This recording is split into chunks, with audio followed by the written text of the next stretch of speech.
What's up, guys? So if you've been following electric cars for the past couple of years, odds are you've probably heard of Lucid Motors, but even if you haven't, that's okay. That's what this video is for. For those of you who don't know, Lucid Motors is a Silicon Valley-based startup focusing on electric cars, specifically luxury electric cars. These things are expensive, and I'll link the website down below if you guys want to check out their prices and all that. But in honor of the Lucid Air Dream Edition shipping this weekend, their first orders, I thought I'd go ahead and make a video on it and just kind of shed some light on the company and the cars. That's also probably why you've seen Lucid getting some attention recently in the news and stuff like that, because this car has now become like a real tangible thing, you know? Like, prototypes have been around, driving around for this car like 4.5, 5 years ago. So the fact that this is now like officially shipping, like it's a real thing and not just like a prototype hypothetical thing, is very impressive. The car market's an extremely saturated one, so it's always really nice to see that startups get a chance to take a crack at the electric market and not just the legacy car manufacturers kind of just dominating the area. So I'm really excited to see what they have to offer. This past week I actually got a chance to visit the Lucid showroom in New York City and really just kind of get a feel for the cars. I got to sit in the car, check out the outside and everything, and I thought I'd share that with you. So starting off with the exterior design of the car, obviously we're going to take a look at the front first. The first thing I want to point out is how clean this car really looks, honestly. If you guys are new to electric cars too, the big obvious thing you'll notice is the lack of a big grille in the front. That's actually because electric cars don't need a massive grille for air intake in the front. I mean, they still do need air intake, but not nearly as much as a gas car would, because obviously there's no engine there, right? That paired with the fact that electric cars have to be extremely efficient when it comes to aerodynamics to get the maximum efficiency and maximum range out of the batteries, and I can't wait to see the creative solutions and things that designers and engineers start to come up with. So this design definitely feels like a car, but also very new and refreshing, and I appreciate the fact that companies are taking those risks. I'm kind of getting tired of seeing the same like car design in like 30 different companies out on the road right now. I feel like we haven't seen a lot of innovation in the design space in the past like 10 years of cars, but this definitely looks nice, it's refreshing. And one thing I do want to point out is, in addition to the two traditional headlights, there's also a bar or like a strip of lights going across the front. I think it fits the body of the car like really well. I like the look of it. I think more companies should try this, honestly. You know, I think it's like a very futuristic thing to try out, especially if you have the shape of the car for it. Give it a shot, but it's not going to work on every car, you know.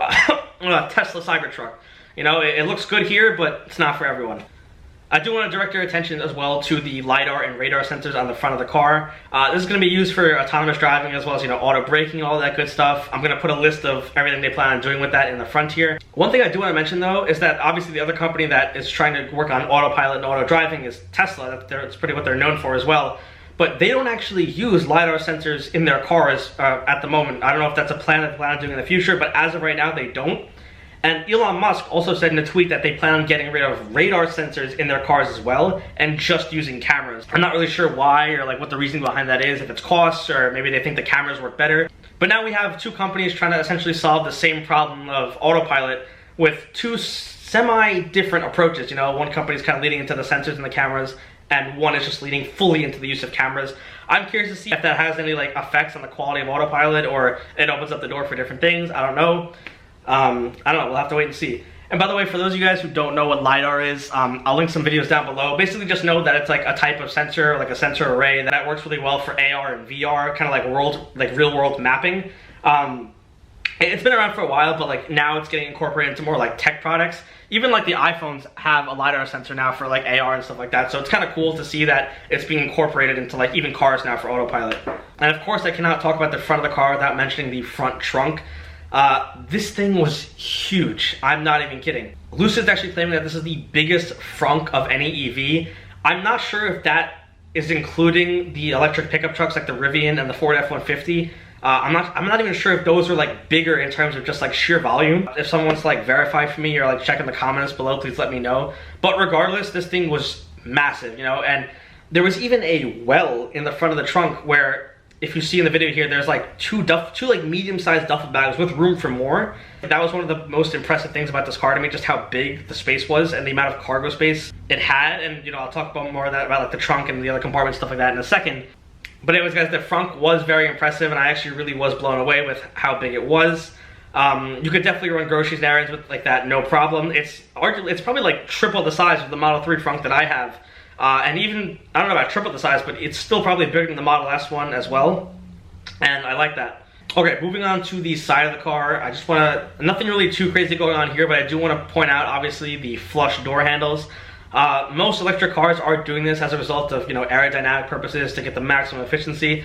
And above all else, it just looks really cool to have a flush door handle that pops out. The Teslas do it, obviously this is doing it, and many other car manufacturers are following in those footsteps. I do want to also mention though that in the wintertime, the flush door handles have been known to get stuck or iced over and stuff like that. Something to keep in the back of your mind, but I've personally never had a problem with this, but I have seen other Tesla owners complain that sometimes the door handles get stuck. Okay guys, and moving on to the back of the car really quick.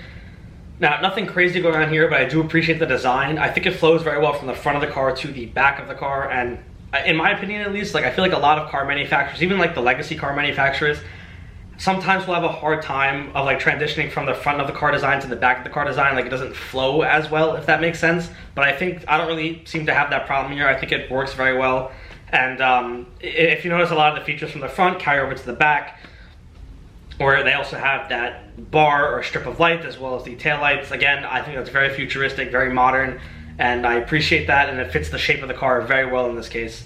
I also want to draw your attention once again to the sensors as well as the cameras in the back for the autonomous driving. And of course, to have an extremely spacious trunk like I was talking about earlier, you're going to have no problems whatsoever when it comes to storage on this car. That's something I really do appreciate about the electric cars, the amount of storage that they have with the inclusion of the front trunk as well. You're going to have no problem getting a couple sets of golf clubs back there, as well as, errands, hardware store runs, groceries, anything, you name it. I think this has got you covered. A lot of people will actually switch to bigger cars because they need more space. I don't think that it's going to be a problem here. I definitely recommend checking it out in person though if you can, and making that call for yourself. Arguably my favorite part of the car, and I'm sure what you guys are wondering about too, is the interior. It was modern, it was elegant, and in my opinion at least, it definitely did a really good job of blending together the tech aspects and the infotainment system with what a traditional car would also look like. As far as the software and the screens and the infotainment system goes, it was very good. I think that's one thing that I feel like a lot of companies need to work on more, especially the legacy car manufacturers. The issue is that those companies, obviously, Audi, Mercedes, and stuff like that, and companies like that, when they try to make these newer electric cars, they nail the finishes and the materials, but they lack in the tech department, where the screen and the infotainment system and the touchscreen and the UI and the software looks a little bit clunky and not as polished as it should be for 2021, 2022 standards. It looks more like it's a couple of years behind still. Tesla obviously has the opposite problem, where their software is really, really good, and their infotainment system's very good display, very responsive, but they don't have the best finishes. So I think Lucid actually has a very good blend of both here. Good finishes and everything, and good materials, but also a pretty decent infotainment system and touch controls and all that. As far as ease of use goes though, I do have to be a little bit concerned with the Lucid. I didn't use it for that long, and I'm confident that if I did use it for longer and got a chance to drive it and stuff like that, I'd get used to it right away and probably grow to like it. But the one awkward thing I felt like I noticed right away at least is that how there were 3 touchscreens in the car, or 3 separate places of input, There was one on the left side of the steering wheel, one on the right side of the steering wheel, and also one in the center bottom. That's a little bit weird to me, honestly. Again, like I said, I'm sure I'd get used to it right away, but I thought that was just a little bit clunky and kind of made it weird. If I was coming from a traditional, maybe a little bit older gas car, I think I'd have an easier time switching from that to Tesla than this, because at least with Tesla, I know it goes full on minimalism into the deep end with just having the one screen and no buttons, but at least that way I know all of my information, all of my stuff is on one screen, and I don't have to worry about anything else. If I know I have to adjust something, I know it's right there. Whereas here on the Lucid, I feel like I was hunting around. I'm wait, what does this one do? What's here? And what's here? And then they also have the traditional gauge cluster stuff too as well, but that's not a problem obviously. So I found that a little bit weird. Again, not a big deal. I feel like it's just a preference thing. Focusing on the software really quick here, it was definitely good in the Lucid. It was still definitely leaps and bounds better than anything that the legacy manufacturers have been putting out. It's very clean, very responsive, and I was able to understand where everything was, as far as what controls what goes. The icons are very clean, big, and but I feel like Tesla's is still just a little bit cleaner and a little bit easier to use still. So I'm gonna give Tesla the slight edge on that right now. But I want you guys to keep in mind the beauty of these newer cars and the electric cars is that they get over-the-air updates all of the time. Even my 2018 Tesla Model 3 is still constantly getting updates, just improving the software, the quality of life, rearranging things to make more sense when you're driving. So Lucid could fix this overnight with an update, and that's not really something you should worry about at all. As far as you should be concerned, it's really good, and it's gonna make for a great driving experience. Okay, and by the way, the last thing I have to mention on the interior of the screen, just take a look at this clip for 1 second. Did you guys, are you kidding me? The screen literally, it moves. Are you joking? That's like straight out of like a sci-fi movie. I was like a kid in the candy store when it came to that. You know, I did it like 50 times in the showroom. Even like I'm sure the employee was getting a little annoyed with me at that point. But no, I really thought that was cool. And even though it doesn't really like add anything, you know, at the end of the day, it's kind of a little gimmicky. It's still like the coolest thing I've seen in the car, like easily, and probably like one of the coolest things in tech I've seen all year. It literally like folds away into the inside the dash, and I thought that was kind of impressive. So you can drive this car without having that screen out, I think, and I think that's where the other two touchscreens do come in. You can control stuff from there, and it also folds away to reveal another storage, like a center console storage area, which I found was pretty cool. Like I said, guys, a lot of storage on the inside and out here, in addition to the armrest storage and the glove box. So again, really impressive. And one concern that moving screen does bring up, though, is the fact that, you know, in tech, with any addition of a moving part, it brings the risk of it breaking, or the mechanism that moves it breaking. I don't think you have to worry about that here, but again, it is something to keep an eye on as more and more people begin to drive these for a long time. We'll have to wait and see. Still though, like, so freaking cool. The rest of the interior was also pretty well put together and nice. The back of the car was also pretty spacious. Comparison-wise, it's obviously bigger than like a Tesla Model 3. It's maybe more in line with like a Tesla Model S if you've been in the back of one of those. Good amount of legroom, good amount of space. This was actually a pre-production model. That's why the screen is not on to control the climate, but obviously that will be on if you actually do buy this. Also under the vent is a small storage compartment. Again, great on the storage on this car. I cannot stress that enough. And the one thing you might have noticed from the clips here that I'm showing is that this model actually has the glass roof option. It's one of those things like where you shouldn't knock it until you try it. Like most electric cars do have this now. A lot of newer cars also have this. The Tesla Model 3 that I have has this, as well as like all the newer Tesla models has like this panoramic glass roof thing. It's not like a make or break feature, but it's definitely one to consider. If you're driving under like trees and looking up, it's always fun, even at like night, to see like the moon or the stars. Or even if you're driving through like New York City or something like that and you're looking up, you get to see like the buildings from a different perspective, where it's like if you're on the sidewalk, you wouldn't get that perspective, that point of view. So it's really cool. Trust me, guys, like it's definitely a nice touch. And last thing, probably the most important thing about this car is going to be the range and the charging situation. So as far as range goes, Lucid actually blows this out of the water. They're coming in at 500 miles on some of their models, which I think as of right now is the highest range on any EV on the market. Now this could easily change in a couple of months if something else is released, or even Tesla's promising like 600 plus miles on their Roadster, and maybe even their Cybertruck could have more than this, we don't know. But as of right now, this is the highest range on any EV on the market. So very impressive, hats off to you, Lucid. That's coming in like just about 100 miles more than Tesla's long range Model S. That's like crazy to think about, you know? I mean, obviously it is more expensive, but still very nice to think about. 500 miles is now crossing into gas car territory. You know, there are some gas cars that can't even do 500 miles on a full tank.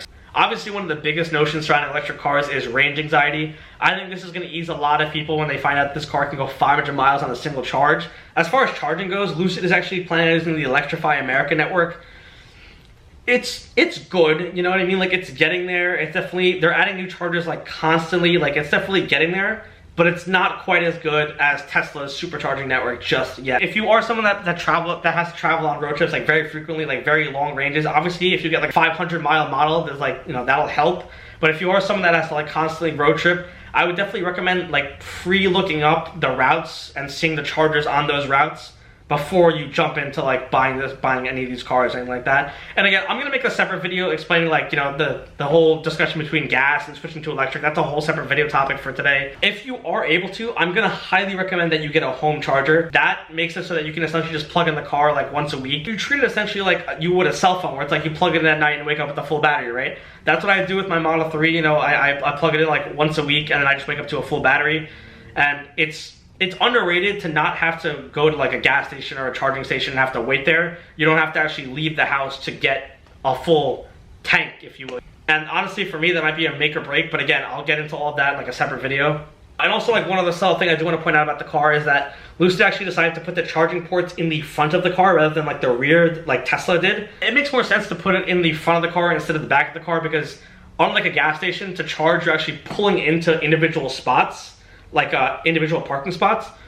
And usually if you park in head first, the cable is not long enough to reach the back of the car. So like what you end up having to do is back up into it. You know, obviously that's just inconvenient. Nobody wants to like spend the time backing into the spot. Even like in my driveway, you know, depending on how the cars are parked, I have to back in for the cable to reach. So it's kind of annoying, but this way, if it's just in the front of the car, you can just pull in one shot and then just plug in, and the cables will definitely reach because it's in the front and it's closer. So, you know, not a deal breaker or anything like that, but a very nice quality of life thing, and I appreciate that they took the attention to detail to put it in the front.